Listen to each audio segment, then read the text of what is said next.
Thank you guys for tuning in. We got a host, Facey and Sydney from Migrant Money Australia.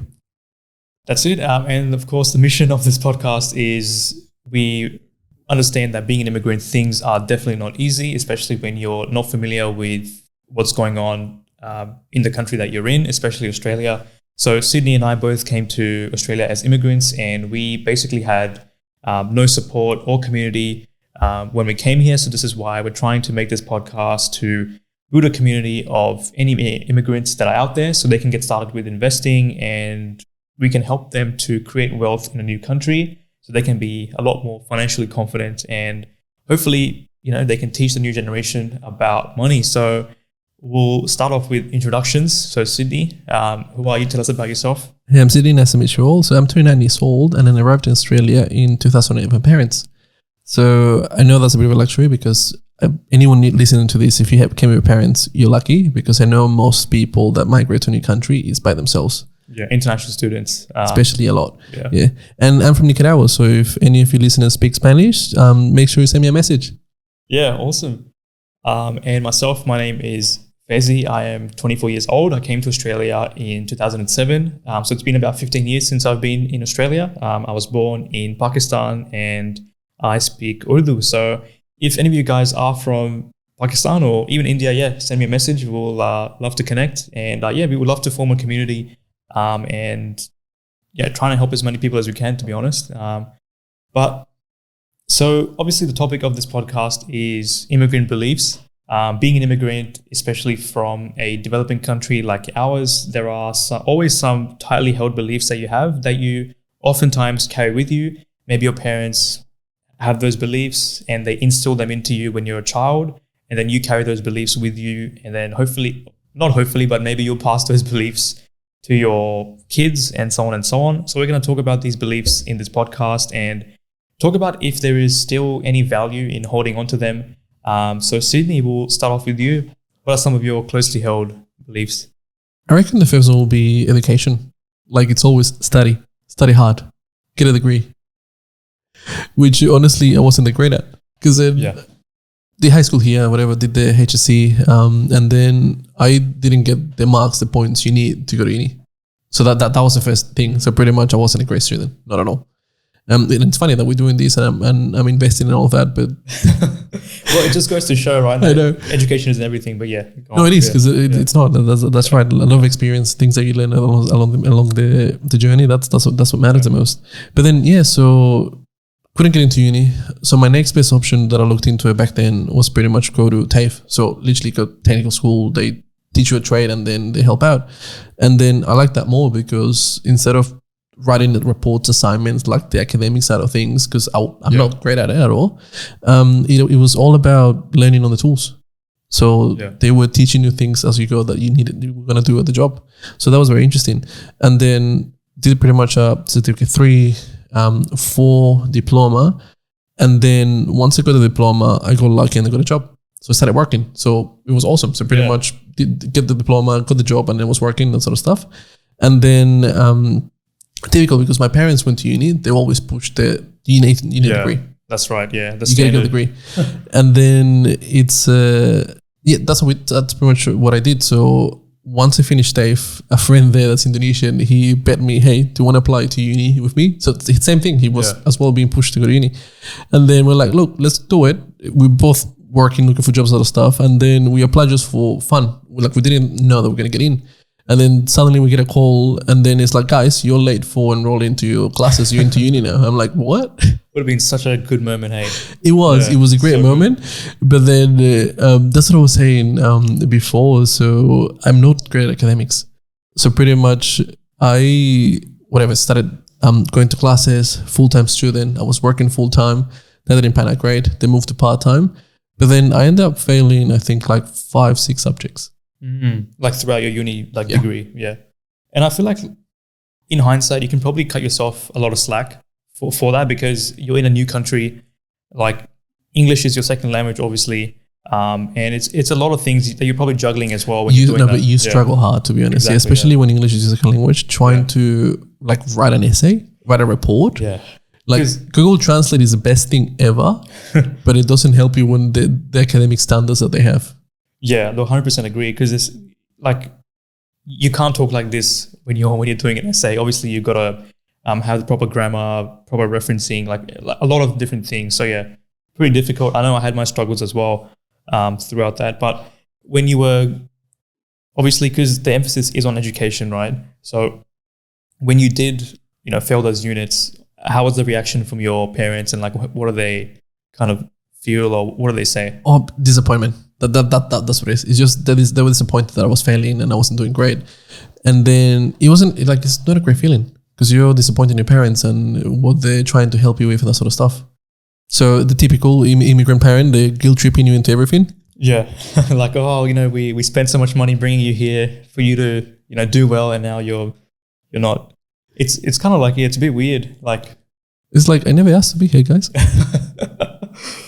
But then, in their eyes, they've done a huge favor, right, in sort of bringing you here and like for you to live a much better life in a way. So I can kind of understand from their perspective as well. But yeah, it's never a good feeling, disappointing your parents. So what about you when you went to uni? Like, how did you go? How did you get into uni? Yeah, so for me, like talking about beliefs, like I always knew that, education is important, and that was instilled into me like when I was young and going through school and whatnot.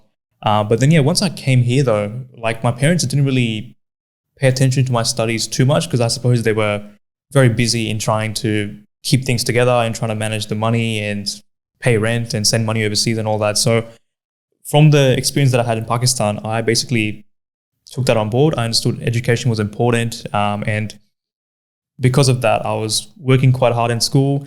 Throughout, year 11 and 12, I really stepped it up in terms of academics. And yeah, I think I got a pretty decent ATAR, not the best, not the worst either, but I can live with it.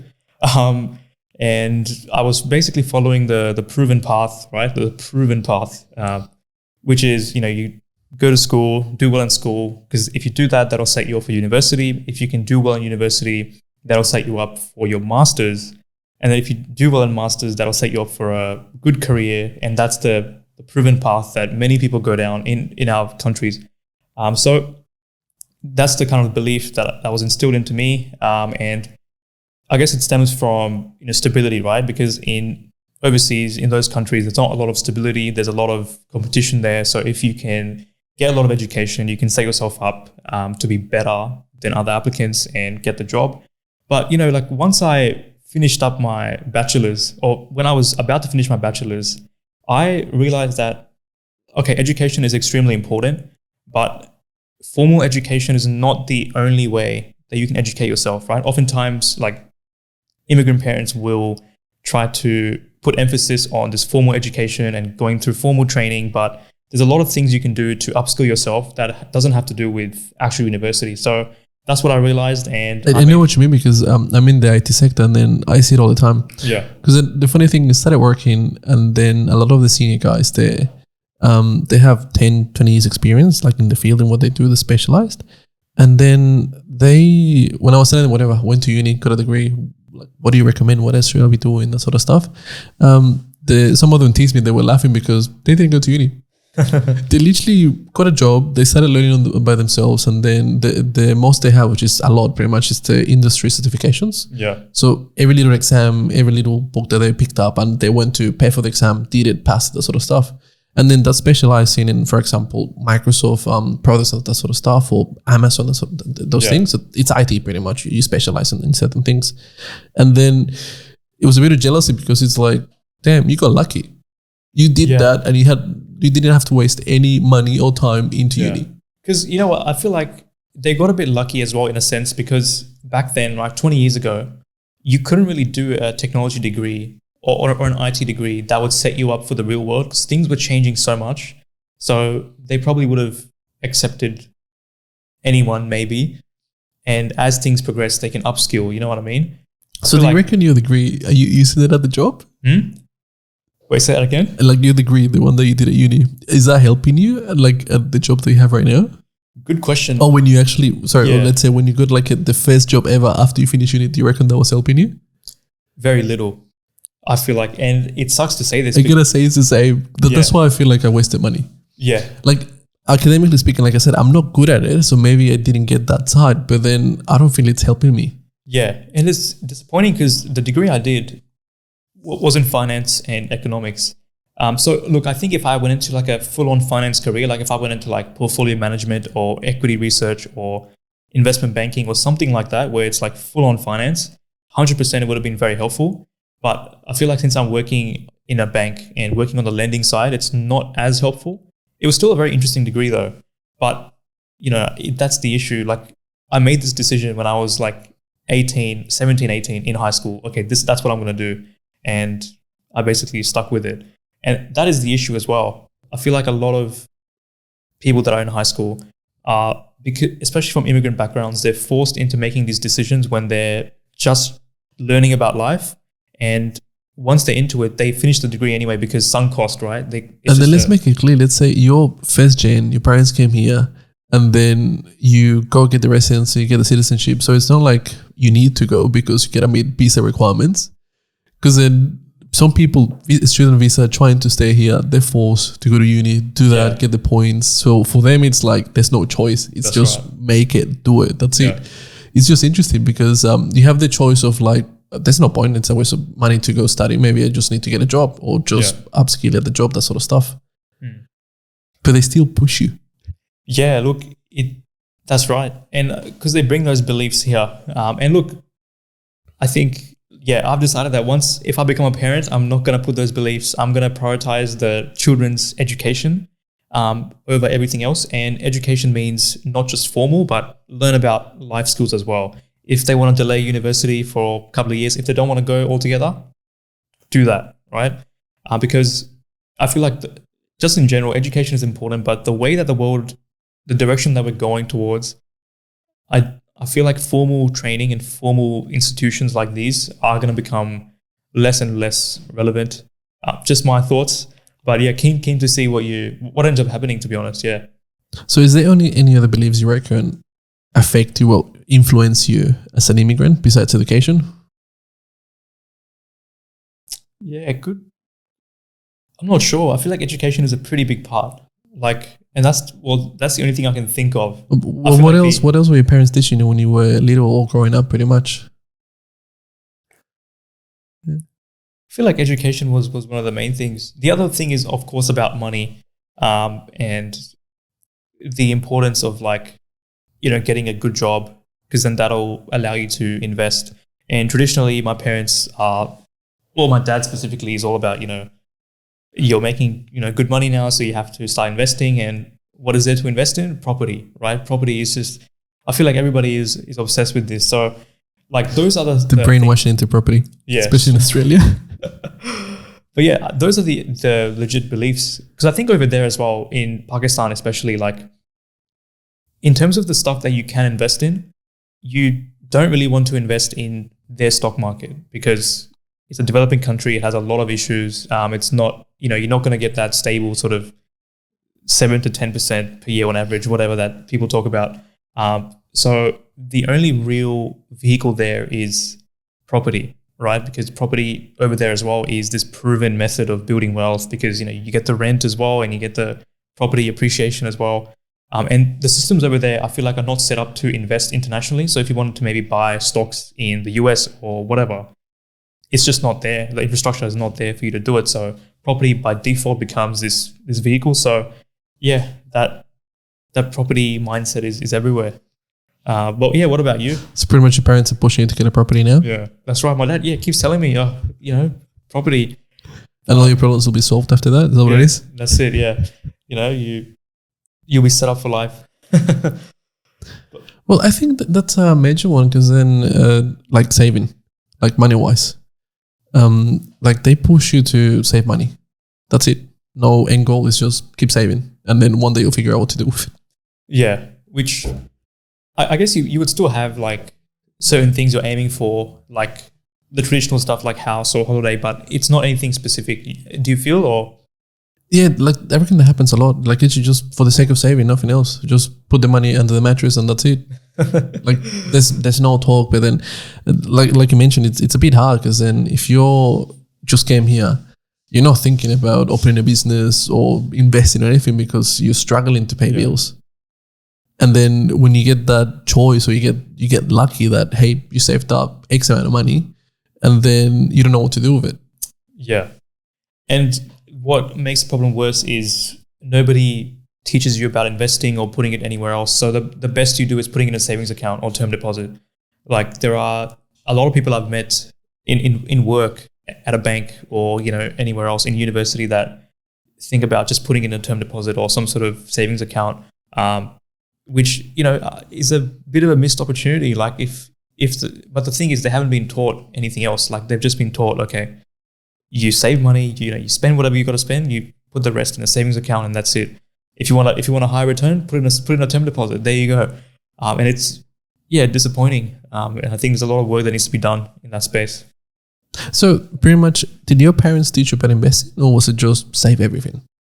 Well, it was, so like growing up in Australia, like after I came here, it was a lot of penny pinching and a lot of, doing all that, spending hours comparing prices, a lot of that. So that's how I learned saving. I knew, okay, this is important. We have to, save these little couple of dollars here and there. So saving was a huge aspect. But then over time, I would see my dad talking about, he would always buy shares. He would have a broker that he would call to buy shares in Pakistan, so Pakistani companies, because they pay dividends and all that stuff. So that's where I learned about shares, and I understood, okay, this is... So you had that exposure because of your dad, pretty much? Yeah, that's right, yeah. So I knew, okay, shares are something to do with a company, and I had no idea what they were, but I knew that, okay, they go up and down every day, and some way you can make money from it. But I would always hear sort of every day mixed stories about him making a profit, like making money one day, making loss the other day. So it was a bit mixed. So I knew you could make money from it, but it was risky. So I still wasn't fully 100% convinced, but I knew, okay, it's a way that you can sort of make money. So that's where I got the initial exposure from. But yeah, my dad still told me, okay, property is the way to go, not stocks. Despite his... But now you're pretty much investing in stocks. That's right. ETFs, yes. Okay. I think for the general person, not financial advice. So you're taking that risk pretty much. Yeah. Oh, how risky, huh? Putting money in this machine which goes up and down every day. But look, to be honest, that's how it feels to a normal person starting out, where they've had no exposure. That it's a scary place where things go up and down. Talking about a bit of a sidestep, talking about risk, like your job, because I think this is your jobs are pretty much. Have you taken risks at your job? Risks in a... pretty much asking for pay rise, asking for, I don't know, get another job internally, you're talking to your manager, speaking out. Because I think, I'll give you this, I think that's another belief that you just put your head down, say yes sir, yes ma'am, and then just do your job, and then somehow, magically, your manager will say, oh, you're awesome, we're going to give you a pay rise, oh, you're awesome, you're going to become the next executive here. That's such a good point. You know what? Now that I think about it, throughout basically all my career, I have never done that. I have always put my head down, try and work hard, listen to the manager always, don't challenge the authority, just do your work, go home. And only recently in my current job right now, where I'm starting to feel like I can start to voice a bit more and challenge things a bit more and talk about pay rises. And I have asked for a pay rise and I've had that conversation first time ever in my whole life. So yeah, I think the belief is oftentimes that you should be lucky that you have a job. You should be grateful that you've got given this opportunity, and you shouldn't sort of ask anything else. Yeah, which is really bad. Yeah, because it is. Yeah, have you had that experience? Yeah, that's very much why I brought it up. It just popped up in my mind because that's a huge belief, I reckon. Because then, especially if you're an immigrant, because a huge thing that I've noticed, especially in meetings, it's if you're a local, they speak out, they complain. And then everyone else, which is funny because then everyone else that's an immigrant, it's in the call in the meeting. Stays quiet. They stay quiet. Yeah. They don't say anything. Even though, let's say, I don't know, 10 minutes before the meeting, they were complaining about something, but then they're never going to bring it up. Yeah, that is a huge point. That's so relatable. Yeah, I've done that heaps of times where I just stay quiet, complain about the work to co-workers, but when it comes to the actual action point where you could voice something, you just stay quiet. And we're not meant to, we're not saying complaining for the sake of just complaining, whinging about it. It's like constructive stuff. Yeah, something that you should bring up to fix a problem that's happening. Yeah, but why do you think that is? Why do people from our community, they feel like Is it because they're intimidated, scared? What is it, do you think? Like, I don't know, it could be anything. Because then like friends from work pretty much, some of them told me, hey, you speak better English than me. Can you bring this up? Wow. From there. So Damn. that's pretty much the fear of speaking out because you don't know the language. Yeah. Well, I guess that would make sense. But I think, yeah, that ties into imposter syndrome maybe, that they feel that they're not good enough to voice their objection or opinion, even though they have the job. Do you reckon you get more imposter syndrome if you're an immigrant? I think you do. I feel like you do. Yeah. Because then on top of feeling that, oh, I don't deserve to be here, I got a degree, but even you have the experience, it's like, oh, I barely speak English. Yeah. But you know what? I feel like it also depends on the work environment and the culture you work in. If you're working in a workplace where it's all Aussies, like they were born here, you know, not immigrants, then you feel less confident to speak out. But if it's a much more diverse environment where you have everybody, I feel like you feel a lot more confident to speak out, because the meetings, probably half of it is probably like people, you know, like you that have had similar experiences. I think that plays a huge role as well. Because if you're, because I reckon that's cultural too. Because then, like, that's what I've said. Like, locals, they speak out, they complain. Like, it was funny because pretty much I was talking to this a while back with a couple of my friends, and then like the boss meeting saying whatever, and then it's a meeting, so everyone's meant to speak out, say things, and then. At one point, so there was two local people pretty much talking, but the authority figure there, right, the boss, and then he's just complaining, just whinging, complaining, telling him that whatever, you're doing this bad, we should be doing this, and then it's like, damn, you couldn't even think about doing that, no, like having that courage to do it, because then it's like you got a job, but then I don't know, it's like it's something good that you actually speak out. Especially if you're not used to it, but you're afraid. That's what it is. I think it's a fear. I think look, because then you, like, we brought up to whatever, listen to your elders, listen to your authority figures, and then do not question them. 100%. And look, I think they have a certain level of comfort there as well, that they're happy to voice that. Yeah, but for us, as you said, don't question the authority. The elders are always right. That type of mindset. It is very damaging. It's very hard to unlearn these things as well, because these are things that like, if you're someone who has worked in a different country, developing country for like 30 years or something, coming here, it would be extremely hard to unlearn that, you know, and you would carry that belief because that's all you know, that's all you've done your entire life.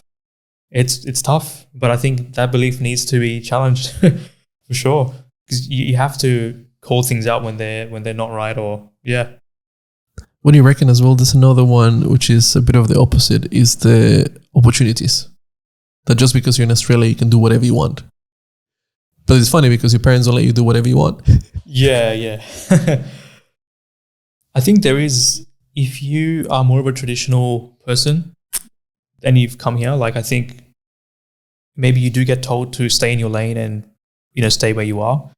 But I think I used to have that belief as well, where I just stick to what you're good at and stay in your lane. But I've started to really realize that there's a lot of opportunity here, and there's a lot that can be done. And oftentimes the only person stopping you is yourself.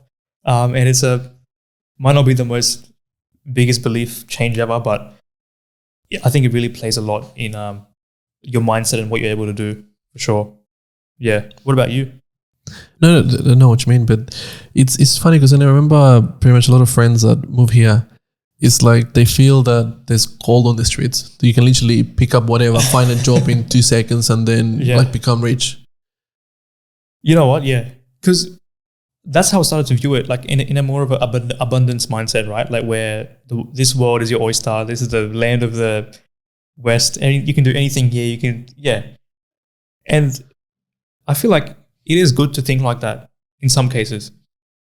Like, you can't. I think people that probably grow up here don't realize the opportunity. What do you think? I feel like I hate saying this, but I feel like they complain too much. And look, a lot of the times complaint is warranted, right? But when you look at it from our perspective, there is a lot of opportunity here. There's so much we can do, you and I can do. that you couldn't possibly do over there. Like starting a podcast, is that one of them? Could be, just having a conversation, speaking about anything you want. What do you reckon? I know what you mean, yeah, because then, but like you said, it's a mindset. Because then some people just think that whatever, it's a scarcity mindset, so pretty much that you can't do it or you can't have any way or shape, form to actually get that done. And then the abundance mindset, which is you can do it. Yeah. You can do whatever you put your mind into it. Yeah. There's a lot here.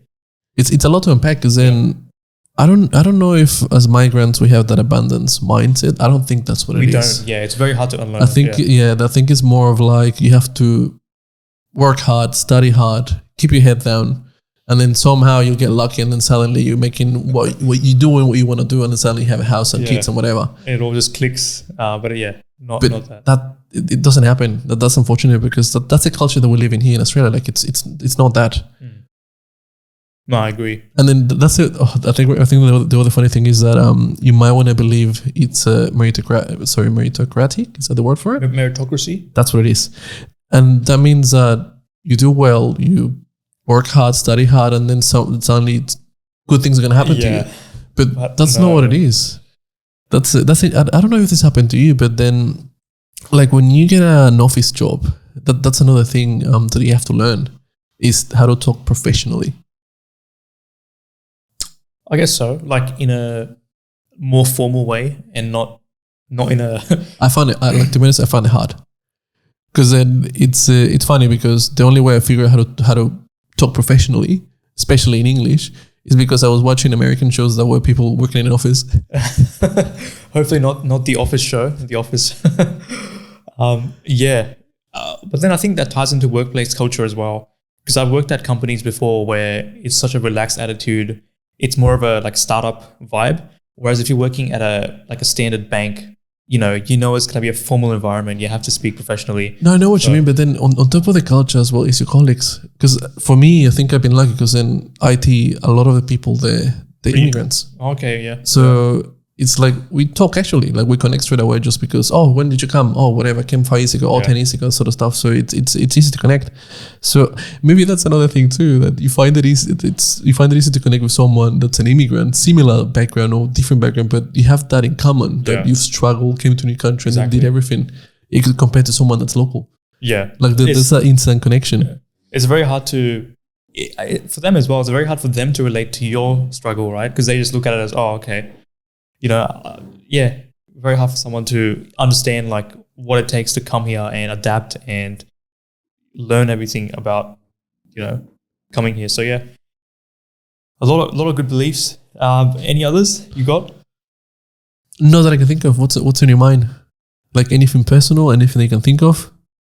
No, I think we talked about a lot of good things. So we've gone through education, being stable, your parents tripping into everything. Yeah.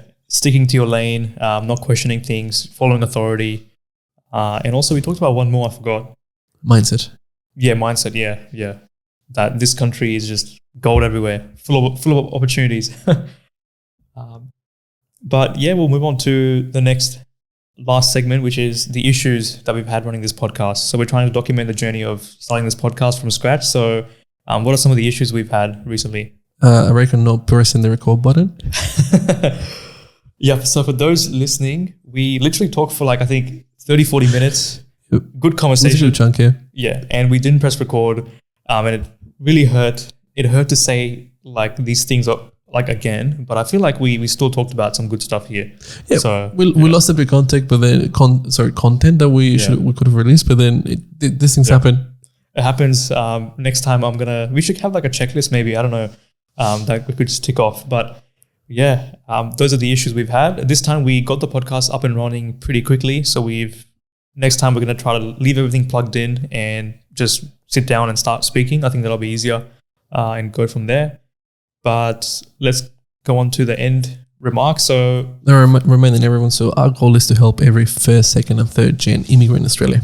And that's helping them as little as much as we can because we didn't have this support when we actually came to us. Yep, and being immigrants and having a life here, obviously our experiences have an added complexity. You're trying to learn a new language, a new culture, and you basically have no friends or relatives to guide you. And pretty much no community, so it is quite tough. So if you are part of this group, or if you're new to Australia, please let us know. Please reach out to our Facebook group or our Discord. We are looking to build a community here of immigrants that are willing to help each other without any sort of expectation. And if any part of this podcast resonated with you, please leave us a review on Apple Podcasts. It does help us quite a lot. And lastly, follow us on our social media and check out Patreon for exclusive content. And any feedback, anything you guys want to tell us, please email us, send us a message, comment, anything that we'll be able to help or figure something out. Thanks for listening.